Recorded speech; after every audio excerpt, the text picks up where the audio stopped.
श्री काशीराम दिवाकर जी, यूसुफ अली जी, सूर्यपाल पाल जी, मोहनलाल सैनी जी, सुरेश गंगवार जी, आज के इस कार्यक्रम में उपस्थित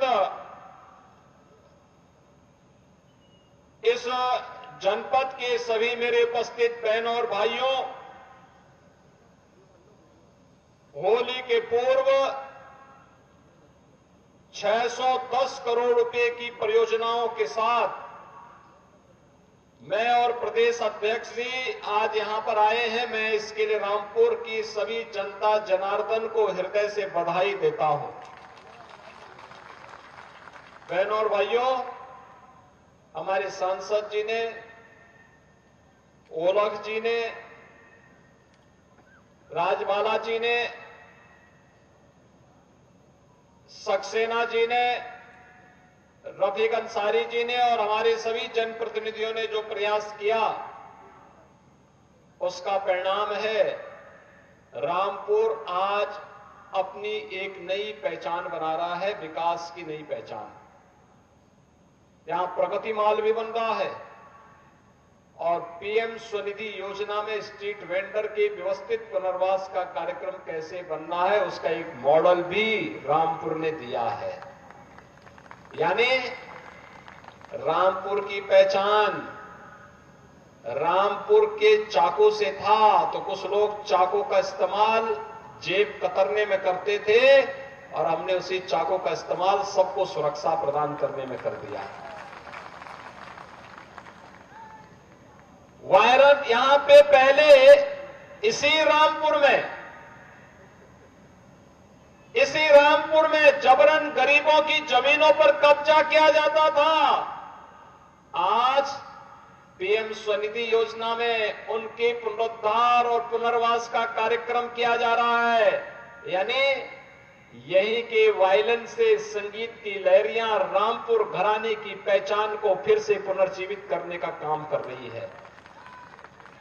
हमारा रामपुर फिर से अपनी नई पहचान के साथ आगे बढ़ रहा है। ये 610 करोड़ रुपए की परियोजनाएं इसी उपहार के क्रम में यहां के लिए प्रदान की जा रही हैं। इसके लिए मैं आप सबको हृदय से बधाई देता हूं। बहनों और भाइयों, आज हम सब जानते हैं, अभी मुझसे यहां मांग कर रहे थे हमारे यहां के जिला के अध्यक्ष जी भी, सांसद जी भी, हमारे यहां के जनप्रतिनिधि भी, कि यहां पे एक सर्किट हाउस का हमने निर्माण किया है। इस सर्किट हाउस का नाम कोई होना चाहिए, तो हमने कहा भी संत शिरोमणि रविदास जी से अच्छा नाम और क्या हो सकता है। मन चंगा तो कटौती में गंगा, ये संत रविदास जी ने कहा था। और उस समय उन्होंने उस कालखंड में भी कर्म की साधना को महत्व दिया था, कर्म की साधना। और तब उन्होंने कहा था, मन के जीते जीत है, मन के हारे हार, मन चंगा तो कठौती में गंगा। और संत रविदास जी की ये उक्ति आज भी हम सब के लिए उतनी ही सार्थक है। बहनों भाइयों, प्रधानमंत्री मोदी जी ने आज देशवासियों के सामने एक नया विश्वास भरा है, एक नया विश्वास। दुनिया में भारत का सम्मान बढ़ा है। जब दुनिया में भारत का सम्मान बढ़ा है, ये केवल मोदी जी का ही नहीं सम्मान बढ़ा है, केवल भाजपा के मंत्री और भाजपा के पदाधिकारियों का नहीं बढ़ा है। 140 करोड़ भारतवासी आज जब दुनिया के अंदर जाता है, दुनिया उसे सिर माथे पर बिठा करके सम्मान देती है। तो 140 करोड़ लोगों का सम्मान प्रधानमंत्री मोदी जी के कारण बढ़ा है। देश की सीमाएं सुरक्षित हुई है। देश की सीमाओं की सुरक्षा का मतलब हमारा देश पूरी तरह सुरक्षित हुआ है। नक्सलवाद समाप्त, आतंकवाद समाप्त, उग्रवाद समाप्त, इंफ्रास्ट्रक्चर के बड़े बड़े कार्य हो रहे हैं। Highway, railway, waterway, airport. अभी मोड़ापाड़े एयरपोर्ट में हम उतरे तो मैं देख रहा था कि मुरादाबाद दूर है, रामपुर नजदीक है। रामपुर को सबसे ज्यादा लाभ उसका मिलना है। और वहां पे जो रामपुर का बाईपास बन रहा है ना, रिंग रोड, यह तो आपकी दूरी को और भी कम कर देगा। बधाई हो आपको, इसका भी शिलान्यास हो गया है। बहनों और भाइयों, विकास का एक कार्य हाईवे के रूप में, रेलवे के रूप में, एम्स के रूप में, उद्योग के रूप में, आईआईटी के रूप में, आईआईएम के रूप में एक नई पहचान बना रहा है। 4 लेन के हाईवे, 6 लेन के हाईवे, 12 लेन के हाईवे, मेट्रो, रैपिड रेल एक नई पहचान बना रहा है। डेडिकेटेड फ्रेट कॉरिडोर एक नई पहचान बना रहा है। एक और विकास और वर्ल्ड क्लास इंफ्रास्ट्रक्चर है, तो दूसरी ओर गरीब कल्याण भी है। 4 करोड़ गरीबों के लिए मकान बन गए। उत्तर प्रदेश में 56 लाख गरीबों को मकान मिल गया। देश के अंदर 80 करोड़ लोग फ्री में राशन की सुविधा का लाभ प्राप्त कर रहे हैं। उत्तर प्रदेश के अंदर 15 करोड़ लोग फ्री में राशन की सुविधा का लाभ प्राप्त कर रहे हैं। देश के अंदर 50 करोड़ गरीबों को 5 लाख रुपए की स्वास्थ्य बीमा का कवर मिल रहा है। तो उत्तर प्रदेश में भी 10 करोड़ लोगों को इस सुविधा का लाभ दिया जा रहा है। बहनों और भाइयों, चाहे वह पढ़ाई हो, चाहे वह दवाई हो, चाहे वह रोजगार के लिए कमाई हो, और चाहे वह सुविधा और सुरक्षा का बेहतरीन माहौल हो, बेटी हो या व्यापारी, दोनों के लिए सुरक्षा का माहौल देश के अंदर देने का काम आज प्रधानमंत्री मोदी जी के नेतृत्व में हुआ है। और यही कारण है पूरे देश के अंदर आवाज एक ही स्वर है। मोदी जी ने आजादी के अमृत महोत्सव वर्ष में हम भारतवासियों को एक बात कही थी कि हमारा संकल्प होना चाहिए विकसित भारत। विकसित भारत का मतलब हमारा देश खुशहाल होगा। हर गरीब को गरीबी रेखा से ऊपर हम कर देंगे, वो अमीर हो जाएगा, उसके जीवन में खुशहाली आ जाएगी, उसके चेहरे पर खुशहाली आ जाएगी, हर हाथ को काम होगा, हर खेत को पानी होगा, हर व्यापारी का व्यापार फलता फूलता दिखाई दे रहा होगा। भारत दुनिया की एक बड़ी ताकत के रूप में उभरेगा तो दुश्मन हमें टेढ़ी नजरों से देखना बंद कर देगा, घुसपैठ बंद हो जाएगी, भारत की सुरक्षा की पुख्ता व्यवस्था होगी, चारों ओर खुशहाली होगी।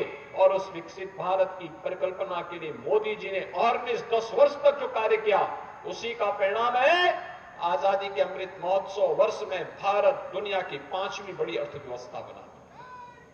और 5वीं बड़ी अर्थव्यवस्था बना उस ब्रिटेन को पछाड़ करके, जिस ब्रिटेन ने लगभग 200 वर्षों तक भारत में शासन किया था, उस ब्रिटेन को पछाड़ करके भारत 5वीं बड़ी अर्थव्यवस्था बना है।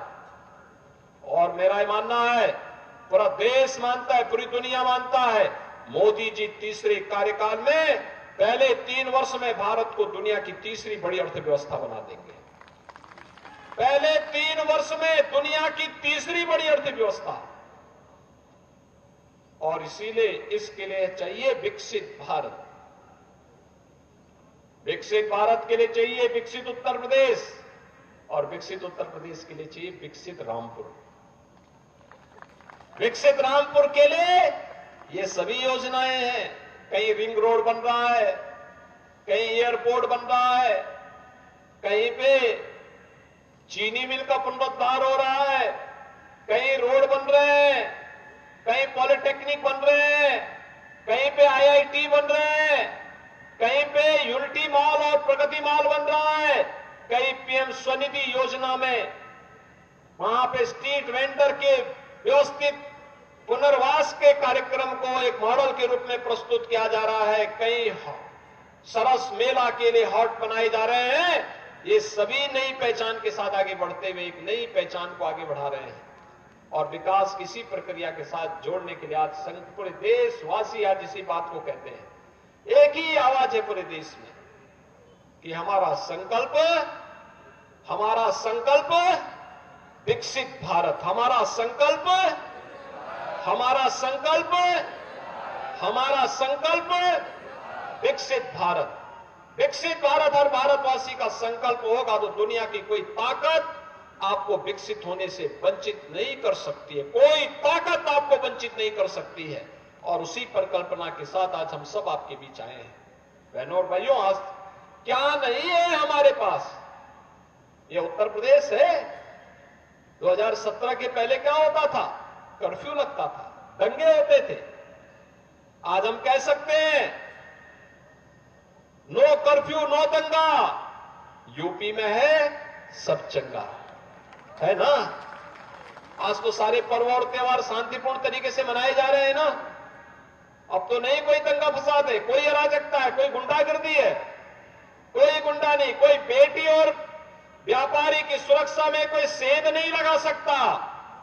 और अगर लगाएगा तो अगले चौराहे पर यमराज उसको दबोच डालेगा वहीं पे। हमारा अन्नदाता किसान, देखो ना, अन्नदाता किसान पहले उसको बिजली मिलती नहीं थी। अब हमने 2600 करोड़ रुपए केवल इसी साल के बजट में दिए फ्री नलकूप में सिंचाई की योजना के लिए। 2600 करोड़ रुपए केवल किसान को। पीएम स्वनिधि योजना का लाभ भी हमारा अन्नदाता किसान प्राप्त कर रहा है। 23 लाख हेक्टेयर भूमि को हम लोगों ने अतिरिक्त सिंचाई की सुविधा भी उपलब्ध करवाई है। ये सभी कार्य एक एक करके एक नए उसके साथ अन्नदाता किसान को समय पे उसका गन्ना मूल्य का भुगतान करवाना, उसकी उपज का एमएसपी से अधिक दाम उपलब्ध करवाने का कार्य करना। सरकार इस लक्ष्य को लेकर के निरंतर प्रयास कर रही है, निरंतर आगे बढ़ रही है। और बहनों भाइयों, नौजवानों के रोजगार की व्यवस्था भी आपने देखा होगा। अभी प्रधानमंत्री मोदी जी ने 19 फरवरी को 10.5 लाख करोड़ रुपए के निवेश के प्रस्ताव को जमीनी धरातल पर उतारने के लिए शिलान्यास किया। इस 10.5 लाख करोड़ रुपए के शिलान्यास का मतलब 35 लाख नौजवान को सीधे सीधे नौकरी। हमारा नौजवान जो पहले बाहर जाता था, कनाडा जाता था, ऑस्ट्रेलिया जाता था, यूरोप जाता था, मुंबई जाता था, सूरत जाता था, देश के अलग अलग भागों में जाता था, नौजवान अपने गांव में, अपने जनपद में, अपने प्रदेश में नौकरी पाएगा और अपनी प्रतिभा का लाभ प्रदेश को देगा तो प्रदेश का विकास होगा। प्रदेश विकास की नई बुलंदियों को छुएगा। सुरक्षा भी है तो समृद्धि भी है। आजीविका है तो आस्था का भी सम्मान है।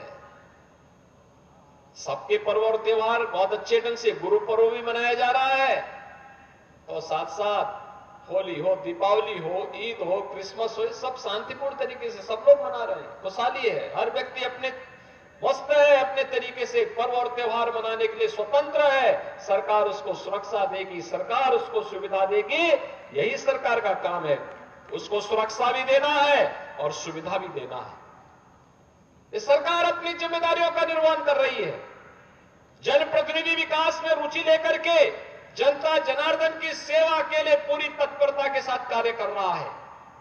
ऐसी सरकार जब होती है तो देश विकास की नई बुलंदियों को छूता हुआ दिखाई देता है, नई बुलंदियों को छूता हुआ दिखाई देता है। और आज उसी संकल्प के साथ हम लोग आगे बढ़ करके आए हैं। रामपुर को विकसित रामपुर के रूप में स्थापित करना है, मोदी जी के संकल्प के साथ जोड़ करके कार्य करना है। और उसी संकल्प के साथ जोड़ने के लिए आज मैं रामपुर में आया हूं। प्रदेश अध्यक्ष जी रामपुर में इसी संकल्प को जोड़ने के लिए आए हैं। मैं आपको फिर बोलने के लिए आया हूं, बहनों भाइयों, आप चिंता मत करिए, विकास भी हम देंगे, विरासत का सम्मान भी करेंगे, सुरक्षा भी देंगे, समृद्धि भी देंगे। बस डबल इंजन की सरकार को बनाए रखने के लिए अपना आशीर्वाद इसी प्रकार से देते रहिए। श्री घनश्याम सिंह लोधी ने, श्री बलदेव सिंह ओलख जी ने, श्रीमती राजबाला जी ने, श्री सक्सेना जी ने, श्री रफीक अंसारी जी ने, जिसने भी रामपुर के बारे में जो प्रस्ताव दिए, हमने उसको सिर आंखों पर बिठा करके आगे बढ़ाने के लिए कार्रवाई प्रारंभ की है। हर एक कार्य होंगे, याद रखना, यहां का हर कार्य होगा जो मांग करेंगे यहां के विकास के लिए। उद्योग के लिए अभी आपने देखा, नए नए उद्योगों के लिए हमने अभी यहां पे पत्र जारी किए हैं। कोई 8,000 करोड़ रुपए का निवेश कर रहा है, कोई 6,000 करोड़ रुपए का निवेश कर रहा है, कोई 2,000 करोड़ रुपए का निवेश कर रहा है, कोई 500 करोड़ रुपए का निवेश कर रहा है। रामपुर भी अब आगे बढ़ेगा, कोई ताकत आपको रोक नहीं सकती। नई टाउनशिप स्कीम के साथ हम आगे आ रहे हैं, जेल को दूर शिफ्ट करेंगे और यहां पे बेहतरीन टाउनशिप देकर के पार्क देंगे, लोगों को घूमने की बेहतरीन सुविधा देंगे, आगे बढ़ाएंगे, हर प्रकार के लोगों की सुविधा देंगे। रामपुरी चाकू पे भी धार देंगे जो सबकी सुरक्षा के लिए काम भी कर सके और घर में सब्जी काटने का भी काम कर सके। जब समृद्धि आएगी तो किसी के जेब में उसको काटने की नौबत क्यों कोई करेगा। हम उसको कार्य देंगे, उसके हाथ को रोजगार देंगे और फिर वायलिन के स्वर यहीं पर गूंजते हुए दिखाई देंगे रामपुर में। रामपुर घराना फिर से एक बार संगीत के घराने के रूप में रामपुर की पहचान को दुनिया के अंदर एक नई पहचान बना देगा। बहनों और भाइयों, आज उसी अभियान को जोड़ने के लिए हम सब आज रामपुर में आए हैं। यह सरकार विरासत का भी संरक्षण कर रही है, आपका विकास भी कर रही है। आपके नौजवानों के लिए रोजगार की सुविधा भी इस कार्यक्रम के पहले हम मुरादाबाद में थे। इसी मंडल में एक नया विश्वविद्यालय का शिलान्यास किया गया है, एक यहां के लिए और एक मिर्जापुर के लिए। आप सोचो, पहले की सरकार विश्वविद्यालय भी नहीं बनाने देते थे। सरकार विश्वविद्यालय बनाए इसके लिए नहीं, गरीबों की जमीन को हड़प करके जबरदस्ती अपने नाम पे लोग जरूर बनाने का प्रयास करते थे। अब गरीबों की जमीन को कोई हड़पेगा नहीं। आज हमें कोई जमीन चाहिए होती है, हम बातचीत करते हैं, 4 गुना मुआवजा देते हैं। किसी गरीब की जमीन पे जबरदस्ती हड़पने का काम नहीं करते। तो शिक्षा के लिए भी कार्य हो रहा है। हर जनपद में एक मेडिकल कॉलेज बनेगा, आप चिंता मत करिए। हर जनपद में 75 जनपद हैं। हमने अब तक प्रदेश के अंदर 39 जनपदों में गवर्नमेंट मेडिकल कॉलेज बन चुके हैं, 14 में निर्माण कार्य युद्ध स्तर पर आगे बढ़ रहे हैं और शेष अन्य जनपदों के लिए हमने पीपीपी बोर्ड पर भी अपने प्रस्ताव मांगे हैं। जहां कोई नहीं बनाएगा वहां सरकार स्वयं मेडिकल कॉलेज निर्माण के लिए कार्यक्रम को आगे बढ़ाएगी।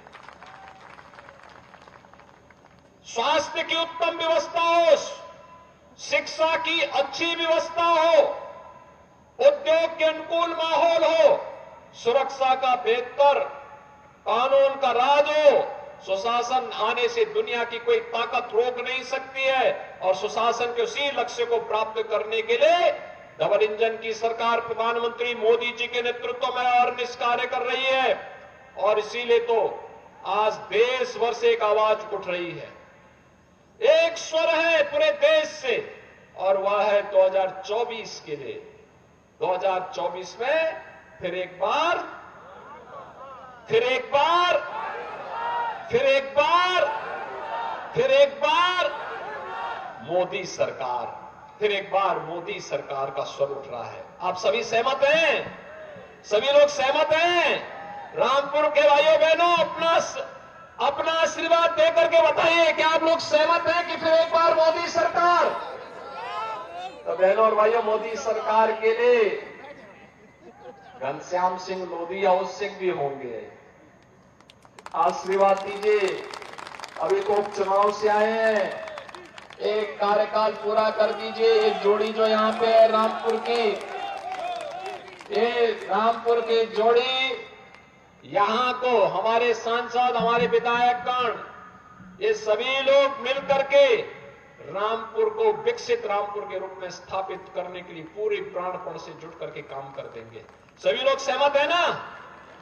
आप सबको मैं बधाई देता हूं, अपनी मंगल में शुभकामनाएं देता हूं। विकास की इस प्रक्रिया में रुचि लेने के लिए आपका मैं आभार भी व्यक्त करता हूं और आप सबको होली की मंगल में शुभकामनाएं देते हुए अपनी वाणी को देता हूं विराम। जय जय श्री राम, जय जय श्री राम।